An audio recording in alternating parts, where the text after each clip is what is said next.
नाज़रीन ग्रामी, पिछले 1450 सालों में दो रियासतें ऐसी हैं जो कि इस्लामी नजरियात पर वजूद में आई हैं। पहली मदीना मुनव्वरा और दूसरी पाकिस्तान। और अगर मौजूदा दौर में देखा जाए तो पूरी दुनिया में सिर्फ दो रियासतें हैं जो कि मजहब के नाम पर कायम हैं।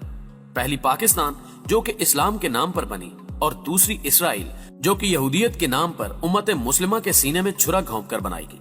आज की इस वीडियो में हम इसराइल और पाकिस्तान की ताकत के बारे में बात करेंगे और इस मामले पर भी डिस्कस करेंगे कि अगर पाकिस्तान और इसराइल की दूबदू जंग होती है तो कौन जीतेगा और किसको शिकस्त होगी। इससे पहले कि मैं आप लोगों को इन तमाम तफसीलात से आगाह करूं, मैं आपसे इतनी गुजारिश करूंगा कि इस वीडियो को बगैर स्किप किए आखिर तक जरूर देखिएगा, ताकि आप मुकम्मल तौर पर जान सकें कि पाक इसराइल जंग में किस मुल्क का पलड़ा भारी है और क्यों है। ख्वातीनो हजरात, हालातों, वाकयात और जमीनी हकायक को मद्देनजर रखा जाए तो पाकिस्तान को इस वक्त तीन आलमी दुश्मनों का सामना है। इसराइल, अमेरिका और इंडिया, ये तीनों ममालिक पाकिस्तान के वजूद और नजरियात के दर पे हैं। इसराइल और अमेरिका खुफिया तौर पर और इंडिया एलानिया तौर पर पाकिस्तान के खिलाफ मुहाज सरगर्म किए हुए हैं, और पाकिस्तान की खुफिया एजेंसियां और पाकिस्तान फौज बैक वक्त इन तीनों का डट कर मुकाबला कर रही है। कायद-ए-आज़म मोहम्मद अली जनाह के फरमान और उनके हुक्म के मुताबिक पाकिस्तान ने आज तक इसराइल को तस्लीम नहीं किया और ना ही आइंदा तस्लीम करना चाहता है। इसराइल की ताकत की बात की जाए तो उसके सियासी असर रसूख और ताकत का अंदाजा इस बात से लगाया जा सकता है कि 1967 में इसराइल ने बिला जवाज अमरीकी बहरी जहाज पर रॉकेट फायर किया था, जिसके नतीजे में जहाज तबाह हो गया था। मगर बदला लेना तो दूर, अमेरिका को सुपर पावर होने के बावजूद इतनी हिम्मत ना हुई कि इस मामले में इसराइल की बाज पुरसी कर सके, क्योंकि अमेरिका जानता था कि पूरे मशरिक़ वुस्ता में इसराइल वाहिद मुल्क है जो अमरीकी मुफादात का तहफ़्फ़ुज़ करता है, और इसराइल अमरीका की इस कमजोरी का भरपूर फायदा उठाता है और अमरीका के जरिए अपने हर नाजायज काम को भी जायज करार दिलवाता है, जिसकी ताज़ा मिसाल इसराइल के बैतुल मक़दस पर कब्जे को कानूनी तौर पर तस्लीम करना है। और 2017 में जब ट्रंप ने अमरीकी सिफारत खाना बैतुल मक़दस मुंतकिल करने का ऐलान किया तो अक़वाम मुत्तहिदा में इसकी मुखालफत पर बड़ा शोर उठा और इसराइल के खिलाफ करारदाद भी मंजूर कर ली गई।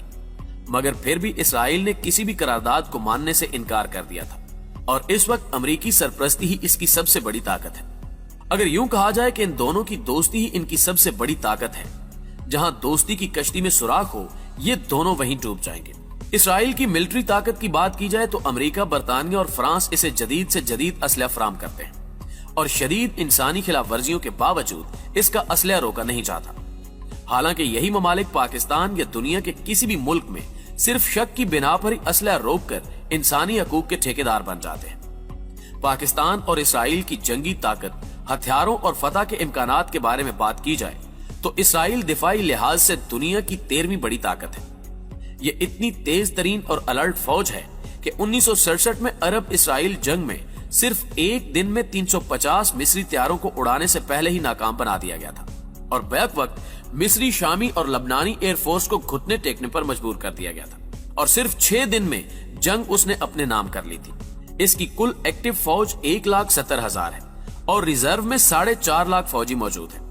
इसके अलावा इसराइली अवाम के लिए जंगी तरबियत भी लाजमी है।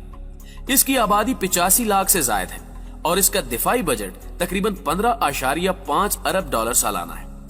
इसके पास 652 लड़ाका तैयारे हैं, जिनमें F-15, F-16 और 5th जनरेशन के F-35 मौजूद हैं, और इसकी फिजाइया का शुमार दुनिया की ताकतवर एयर फोर्सेस में होता है। इसके पास 2620 टैंक मौजूद हैं और हाल ही में इसने अमेरिका और यूरोप की मदद से जंगी हथियारों की बहुत बड़ी इंडस्ट्री भी लगा ली है।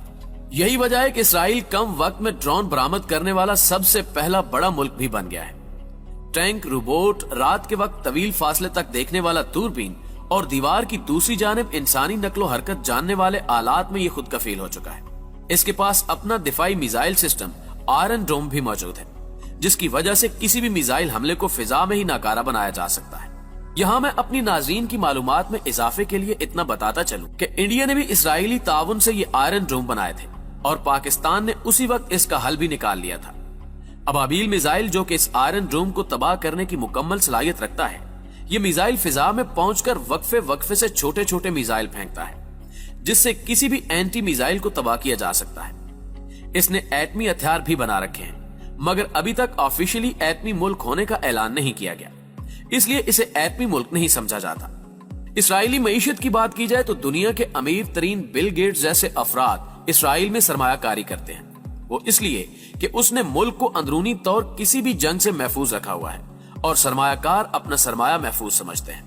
اس کا جی ڈی پی 351 ارب ڈالر ہے، جبکہ پاکستان کا جی ڈی پی 304 ارب ڈالر ہے، اور اسرائیل اس وقت عرب خطے کی سب سے بڑی معاشی طاقت ہے۔ معزز دوستو، پاکستان کی بات کی جائے تو اس کے پاس سب سے مضبوط ترین جغرافیائی اور نظریاتی اساس ہے۔ جغرافیائی اعتبار سے دیکھا جائے تو تین بڑی طاقتوں چین، روس اور انڈیا کی آدھی معیشت کا انحصار پاکستان پر ہے، کیونکہ چین اور روس کو سی پیک تک رسائی پاکستان ہی کی بدولت ہو سکتی ہے، تبھی یہ افریقہ اور عرب ریاستوں سے تجارت کر سکتے ہیں۔ انڈیا کو بھی مشرق وسطی میں تجارت کرنے کے لیے پاکستان ہی کی راداری درکار ہوتی ہے۔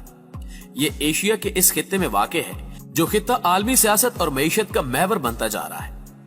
9/11 کے ڈرامے کے بعد امریکہ بھی خطے میں اسی مقصد کے لیے آیا تھا، جس میں وہ ابھی تک ناکام نظر آ رہا ہے۔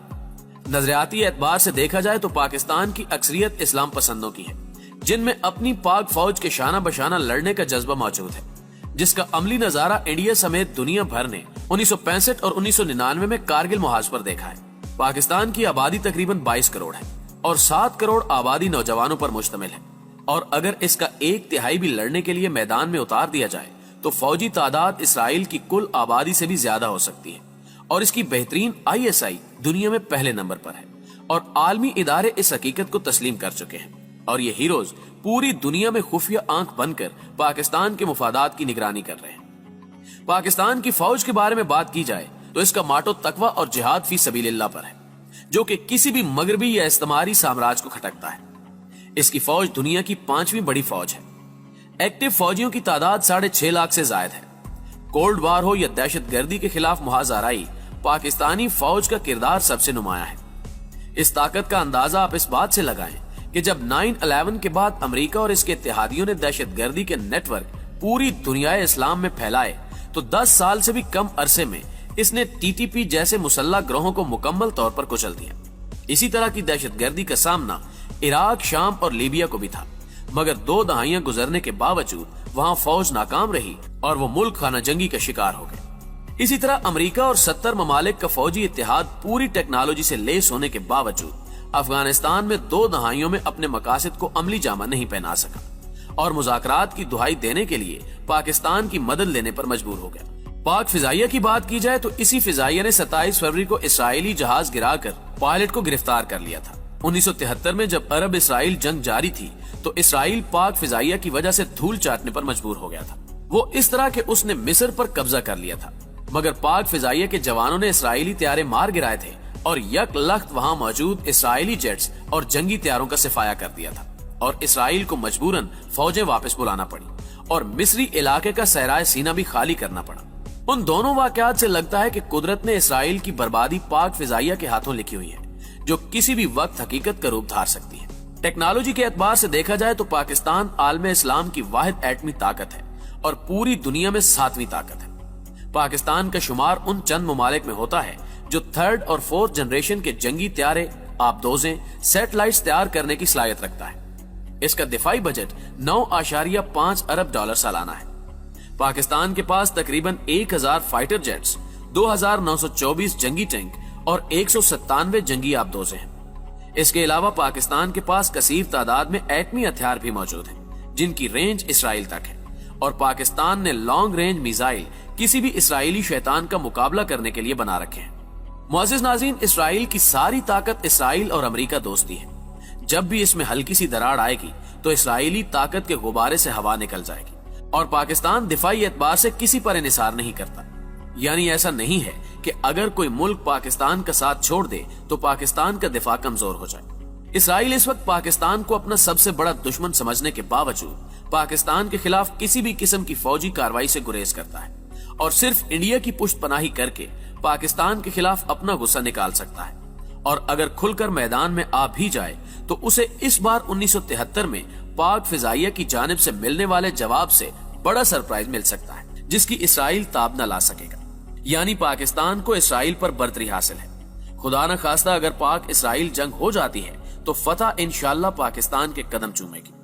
امید کرتا ہوں کہ پہلے کی طرح ہماری یہ کاوش بھی آپ کو ضرور پسند آئی ہوگی۔ वीडियो पसंद आने की सूरत में इसे लाइक कीजिए, फेसबुक और व्हाट्सएप पर अपने दीगर दोस्तों के साथ शेयर करते हुए हमारी हौसला अफजाई भी कीजिए और कमेंट बॉक्स में हमें अपनी कीमती तजावीज से जरूर आगाह रखिएगा। आज की वीडियो में बस इतना ही। अगली वीडियो तक के लिए